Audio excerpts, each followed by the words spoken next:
താമരശ്ശേരി ഷഹബാസിന്റെ കൊലപാതകത്തിൽ പ്രധാന പ്രതിയുടെ അച്ഛൻ സ്വർണ്ണക്കടത്ത് ക്വട്ടേഷൻ കുഴൽപ്പണ ഇടപാട് കേസുകളിൽ ജയിൽവാസം അനുഭവിച്ചയാളെന്ന് പോലീസ്. ഇയാൾ TP വധക്കേസ് പ്രതി TK രജീഷിനൊപ്പം നിൽക്കുന്ന ചിത്രവും പുറത്തുവന്നിരുന്നു. ആക്രമണ സമയത്ത് മുഖ്യപ്രതിയുടെ അച്ഛൻ സ്ഥലത്തുണ്ടായിരുന്നതായി ഷഹബാസിന്റെ കുടുംബം നേരത്തെ ആരോപിച്ചിരുന്നതാണ്. ഇയാളുടെ വീട്ടിൽ നിന്നാണ് ആക്രമണത്തിനായി ഉപയോഗിച്ച നഞ്ചക്ക് കണ്ടെത്തിയത്.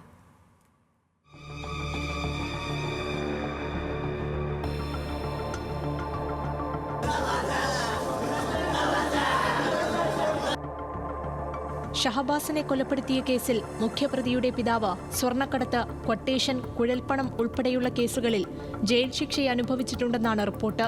ക്രിമിനൽ പശ്ചാത്തലമുള്ള ഇയാൾ ഷഹബാസിനെ മർദ്ദിക്കുന്ന സമയത്ത് സംഭവസ്ഥലത്തുണ്ടായിരുന്നതായാണ് ഷഹബാസിന്റെ കുടുംബം ആരോപിക്കുന്നത്. ഇയാൾ TP വധക്കേസ് പ്രതി TK രജീഷിനൊപ്പം നിൽക്കുന്ന ചിത്രം പുറത്തുവന്നതോടെ അക്രമികൾക്ക് രാഷ്ട്രീയ സ്വാധീനമുണ്ടെന്ന കുടുംബത്തിന്റെ ആരോപണത്തിൽ കഴമ്പുണ്ടെന്നതിലേക്ക് വിരൽ ചൂണ്ടുകയാണ്. പ്രധാന പ്രതിയുടെ വീട്ടിൽ നിന്ന് കൊലപാതകത്തിന് ഉപയോഗിച്ച നഞ്ചക്ക് എന്ന ആയുധവും ഇന്ന് കണ്ടെത്തിയിരുന്നു. ഞാനൊരു കാര്യം പറഞ്ഞു, ഷഹബാസിനെ ഞാൻ കൊല്ലുന്നു. അത് ഞാൻ പറഞ്ഞ കണ്ണൊന്ന് പോയോ കിട്ടോ? ഈ കണ്ണൊന്നും ഇല്ലോ. കൂട്ടത്തല് മരിച്ചു കഴിഞ്ഞാലും വലിയ വിഷയമൊന്നും അത് കേസെടുക്കുമല്ലോ പോലീസ്.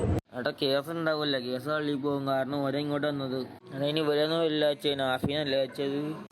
5 പ്രതികളുടെയും വീടുകളിൽ ഒരേ സമയമായിരുന്നു പരിശോധന. ഒരാളുടെ വീട് ആളില്ലാതെ പൂട്ടിയ നിലയിലായിരുന്നു. പരിശോധനയിൽ 4 മൊബൈൽ ഫോണുകളും ലാപ്ടോപ്പുകളും പോലീസ് പിടിച്ചെടുത്തു. മൊബൈൽ ഫോണുകളിൽ നിന്നും കുറ്റകൃത്യം ആസൂത്രിതമെന്ന് തെളിയിക്കുന്ന ഡിജിറ്റൽ തെളിവുകൾ അന്വേഷണ സംഘത്തിന് ലഭിച്ചതായാണ് വിവരം. പിടിയിലായ 5 പ്രതികളെ കൂടാതെ മറ്റു വിദ്യാർത്ഥികൾക്കോ മുതിർന്നവർക്കോ കുറ്റകൃത്യത്തിൽ പങ്കുണ്ടോ എന്നും അന്വേഷിക്കുന്നുണ്ട്. ആക്രമണം നടന്ന സ്ഥലത്തെ കൂടുതൽ CCTV ദൃശ്യങ്ങൾ അന്വേഷണ സംഘം ശേഖരിച്ചു. ഷഹബാസിന്റെ മാതാപിതാക്കളുടെയും സുഹൃത്തുക്കളുടെയും മൊഴി അന്വേഷണ സംഘം രേഖപ്പെടുത്തും. ഷഹബാസിന്റെ കൊലപാതകം പ്രതികളുടെ രക്ഷിതാക്കളുടെ അറിവോടെ നടന്ന ആസൂത്രിത കൊലപാതകമാണെന്ന് ഷഹബാസിന്റെ പിതാവ് ഇക്ബാൽ ആരോപിച്ചു.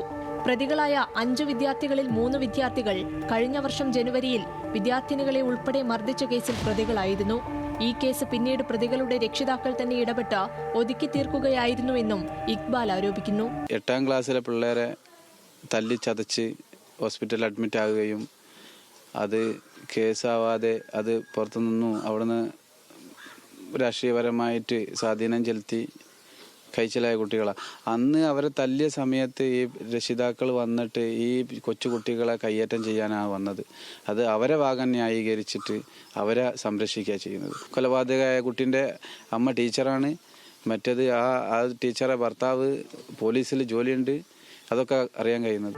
അതേസമയം നാളെ ആരംഭിക്കുന്ന 10ാം ക്ലാസ് പൊതുപരീക്ഷയിൽ പങ്കെടുക്കാൻ പ്രതികളായ വിദ്യാർത്ഥികളെ താമരശ്ശേരി സ്കൂളിലേക്ക് എത്തിക്കുന്നതിനെതിരെ യൂത്ത് കോൺഗ്രസ് രംഗത്തെത്തി. പ്രതികളായ വിദ്യാർത്ഥികളെ സ്കൂളിലേക്ക് എത്തിച്ചാൽ തടയുമെന്നും വിദ്യാഭ്യാസ വകുപ്പ് പൊതുവികാരം മാനിക്കണമെന്നും യൂത്ത് കോൺഗ്രസ് താമരശ്ശേരി മണ്ഡലം കമ്മിറ്റി അറിയിച്ചു. ന്യൂസ് മലയാളം, കോഴിക്കോട്.